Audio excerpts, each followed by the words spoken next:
ಬಂಗಾರು ಹನುಮಂತು ಸೋಲಿಗೆ ನಾನು ಕಾರಣ ಅಲ್ಲ.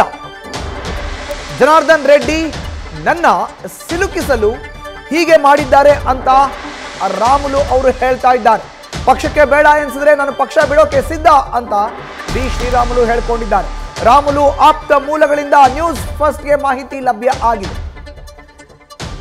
ಇತ್ತೀಚೆಗೆ ನಡೆದಂತಹ ಸಂಡೂರು ವಿಧಾನಸಭಾ ಕ್ಷೇತ್ರದ ಉಪಚುನಾವಣೆಯಲ್ಲಿ ಬಿಜೆಪಿ ಅಭ್ಯರ್ಥಿ ಬಂಗಾರು ಹನುಮಂತು ಅವರ ಸೋಲಿಗೆ ನಾನು ಕಾರಣನಲ್ಲ, ಅವರ ಪರ ನಾನು ಕೆಲಸವನ್ನ ಮಾಡಿದ್ದೇನೆ, ನಾಮಪತ್ರ ಸಲ್ಲಿಕೆಯಿಂದಲೂ ಕೂಡ ಬಿಜೆಪಿ ಅಭ್ಯರ್ಥಿಯ ಪರ ನಾನು ನಿಂತಿದ್ದೇನೆ ಅನ್ನೋ ಒಂದು ಮಾತುಗಳನ್ನ ರಾಮುಲು ಅವರು ಹೇಳ್ತಾನೆ ಬರ್ತಾ ಇದ್ರು. ಆದರೆ ಬಂಗಾರು ಹನುಮಂತು ಸೋಲಿಗೆ ನೇರವಾಗಿ ರಾಮುಲು ಅವರೇ ಕಾರಣ ಅನ್ನೋದು ಗಾಲಿ ಜನಾರ್ದನ್ ರೆಡ್ಡಿ ಹಾಗೂ ಬಂಗಾರು ಹನುಮಂತು ಅವರ ಮಾತು. ಈ ಹಿನ್ನೆಲೆಯಲ್ಲಿ ಅಭ್ಯರ್ಥಿ ಬಂಗಾರು ಹನುಮಂತು ಹೈಕಮಾಂಡ್ ನಾಯಕರಿಗೆ ದೂರನ್ನ ಕೊಟ್ಟಿದ್ರು. ದೂರನ್ನ ಆಧರಿಸಿ ನಿನ್ನೆ ನಡೆದಿರೋ ಅಂತ ಕೋರ್ ಕಮಿಟಿ ಸಭೆಯಲ್ಲಿ ನೇರವಾಗಿ ರಾಜ್ಯ ಬಿಜೆಪಿ ಉಸ್ತುವಾರಿ ರಾಧಾ ಮೋಹನ್ ದಾಸ್ ಅವರು ರಾಮುಲು ಅವರನ್ನ ಪ್ರಶ್ನಿಸಿದ್ದಾರೆ. ಸಂಡೂರು ವಿಧಾನಸಭಾ ಕ್ಷೇತ್ರದ ಉಪಚುನಾವಣೆಯಲ್ಲಿ ಬಿಜೆಪಿ ಅಭ್ಯರ್ಥಿ ಬಂಗಾರು ಹನುಮಂತು ಸೋಲಿಗೆ ನೀವೇ ಕಾರಣ ಅನ್ನೋ ಒಂದು ಮಾತನ್ನ ತೀಕ್ಷ್ಣವಾಗಿ ರಾಮುಲು ಅವ್ರಿಗೆ ಹೇಳಿದ್ದಾರೆ. ಇದನ್ನ ಅರ್ಥಂತ ರಾಮುಲು ಅವರು ನೇರವಾಗಿ ಕೋರ್ ಕಮಿಟಿಯಲ್ಲಿ ಎಲ್ಲ ಸದಸ್ಯರ ಮುಂದೆ ಸಮಜಾಯಿಷಿಯನ್ನ ತಮ್ಮ ಉತ್ತರವನ್ನ ನೀಡಿದ್ದಾರೆ. ಆದರೆ ಉತ್ತರಕ್ಕೆ ರಾಧಾ ಮೋಹನ್ ದಾಸ್ ಬಗ್ಲಿಲ್ಲ, ಆ ಮಾತನ್ನ ಕೇಳಿಸ್ಕೊಳ್ಳಿಲ್ಲ. ನನಗೆಲ್ಲ ಕೂಡ ಮಾಹಿತಿ ಇದೆ.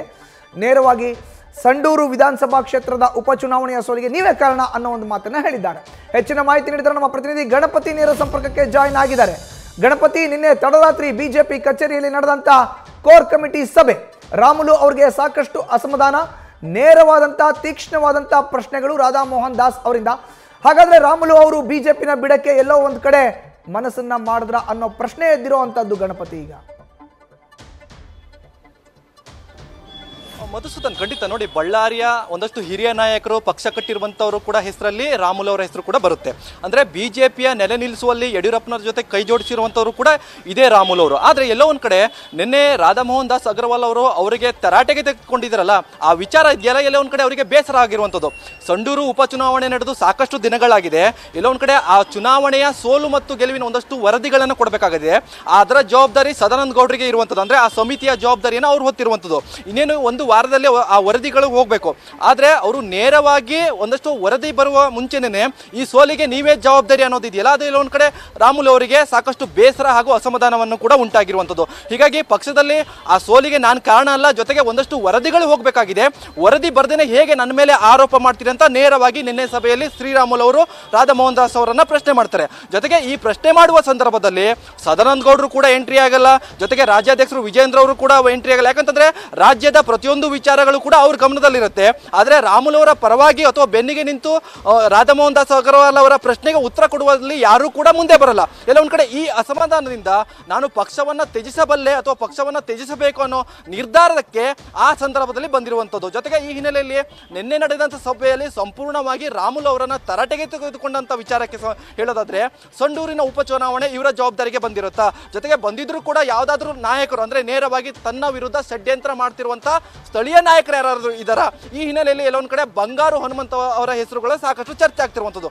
ಜೊತೆಗೆ ರಾಮುಲು ಅವರು ಮತ್ತೋರ್ವ ಹಿರಿಯ ನಾಯಕರ ಹೆಸರು ಅಂತಂದ್ರೆ ಜನಾರ್ದನ್ ರೆಡ್ಡಿ ಅವರ ಮೇಲೆ ಒಂದಷ್ಟು ಆರೋಪಗಳನ್ನು ಕೂಡ ಮಾಡಿದ್ರು. ಅಂದ್ರೆ ಎಲ್ಲೊಂದ್ ಕಡೆ ನನ್ನ ವಿರುದ್ಧ ಕೂಡ ಷಡ್ಯಂತ್ರ ಆಗ್ತಿರುವಂತದ್ದು ನಮ್ಮ ಪಕ್ಷದ ನಾಯಕರಿಂದಲೇ.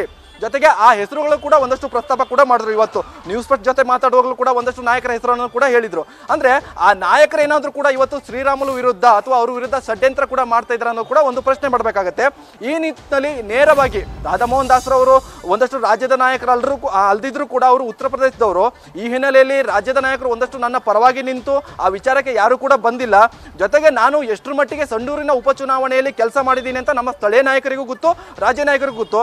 ಆದ್ರೂ ಕೂಡ ರಾಧಾ ಮೋಹನ್ ದಾಸ್ ಅವರಿಗೆ ಈ ವಿಚಾರವನ್ನು ತಿಳಿಸುವಲ್ಲಿ ರಾಜ್ಯ ನಾಯಕರು ವಿಫಲರಾಗಿದ್ದಾರೆ. ನಾನು ಒಂಟಿಯಾಗಿ ಕೂಡ ಉತ್ತರ ಕೊಟ್ಟರು ಕೂಡ ಯಾರು ಕೂಡ ನನ್ನ ಬೆಂಬಲಕ್ಕೆ ಬಂದಿಲ್ಲ. ಈ ನಿಟ್ಟಿನಲ್ಲಿ ನಾನು ಪಕ್ಷವನ್ನ ಸಂಘಟನೆ ಮಾಡಿದ್ದೀನಿ, ಪಕ್ಷವನ್ನ ಬೆಳೆಸಿದ್ದೀನಿ, ಪಕ್ಷವನ್ನ ಈ ಮಟ್ಟಿಗೆ ತಂದಿದ್ರು ಕೂಡ ಈ ಮಾತನ್ನ ರಾಧಾ ಮೋಹನ್ ದಾಸ್ ಅಗರ್ವಾಲ್ ಇಂದ ನಿರೀಕ್ಷೆ ಮಾಡಿಲ್ಲ ಅನ್ನೋದು ಕೂಡ ಒಂದಷ್ಟು ಅಸಮಾಧಾನವನ್ನ ಹೊರ ಹಾಕಿದ್ದಾರೆ.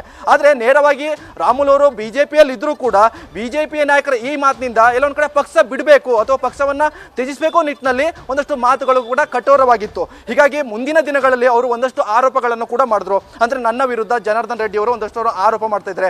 ಅವರು ಯಾವಾಗ ಬಿಜೆಪಿ ಸೇರ್ಪಡೆ ಆದ್ರೂ ಎಲ್ಲ ಒಂದ್ ಕಡೆ ಇದರ ಹೊಣೆ ಅಥವಾ ಈ ಸೋಲಿನ ಹೊಣೆ ನನ್ನ ಮೇಲೆ ಹಾಕ್ತಾ ಇದ್ದಾರೆ, ಇಂತಹದೊಂದು ಆರೋಪಗಳನ್ನ ಕೂಡ ಮಾಡಿದ್ರು. ಜೊತೆಗೆ ರಾಧಾ ಮೋಹನ್ ದಾಸ್ ಕೂಡ ಅಂದ್ರೆ ಅವರು ವರದಿ ಬರ್ದೇನೆ ಈಗ ಸದಾನಂದ ಗೌಡರು ಈ ಸಮಿತಿಯ ಸಂಪೂರ್ಣ ಜವಾಬ್ದಾರಿಯನ್ನು ಹೊತ್ತಿದ್ರು. ಅಂದ್ರೆ ಏನು ಸಂಡೂರು ಚುನಾವಣೆ ಏನಿದೆ ಅದೊಂದು ಸಮಿತಿ ಇರುತ್ತೆ, ಆ ಸಮಿತಿಯ ಸೋಲಿಗೆ ಒಂದಷ್ಟು ವರದಿಯನ್ನು ಕೊಡಬೇಕು. ಇದುವರೆಗೂ ಕೂಡ ಸದಾನಂದ ಗೌಡರು ಈ ವರದಿಯನ್ನು ಕೊಟ್ಟಿಲ್ಲ. ವರದಿ ಬರ್ದೇನೆ ನನ್ನ ಮೇಲೆ ಹೇಗೆ ಆರೋಪವನ್ನ ಮಾಡ್ತೀರಾ, ಇದು ಕೂಡ ಎಲ್ಲ ಒಂದು ಕಡೆ ರಾಮುಲು ಅವರು ಪ್ರಶ್ನೆ ಮಾಡಿರುವಂತದ್ದು. ಹೀಗಾಗಿ ಹೈಕಮಾಂಡ್ ನಾಯಕರ ವಿರುದ್ಧವಾಗಿ ಇವತ್ತು ರಾಮುಲು ಅವರ ನಿರ್ಧಾರ ಜೊತೆಗೆ ರಾಮುಲು ಅವರ ಟೀಕೆಗಳು ಜೊತೆಗೆ ರಾಮುಲು ಅವರ ಆರೋಪಗಳು ಕೂಡ ಸಾಕಷ್ಟು ಚರ್ಚೆ ಆಗ್ತಿರುವಂತದ್ದು. ಮುಂದಿನ ದಿನಗಳಲ್ಲಿ ಒಂದಷ್ಟು ದೂರುಗಳು ಕೂಡ ಇದೆ, ಒಂದಷ್ಟು ಸಂಘದ ನಾಯಕರು ಕೂಡ ಈಗಾಗಲೇ ದೂರುಗಳನ್ನು ಕೊಟ್ಟಿದ್ದಾರೆ. ಈ ವಿಚಾರದಲ್ಲಿ ರಾಜ್ಯದ ನಾಯಕರು ಯಾವೆಲ್ಲ ತೀರ್ಮಾನ ತೆಗೆದುಕೊಳ್ತಾರೆ ಅನ್ನೋದು ಕೂಡ ಕಾದ್ ನೋಡ್ಬೇಕಾಗುತ್ತೆ. ಮಧುಸೂದನ್, ಧನ್ಯವಾದ ಗಣಪತಿ ನಿಮ್ಮ ಮಾಹಿತಿಗೆ. ನ್ಯೂಸ್ ಫಸ್ಟ್ ನಿರ್ಭೀತಿಯಿಂದ ನಿಮ್ಮ ಪರವಾಗಿ.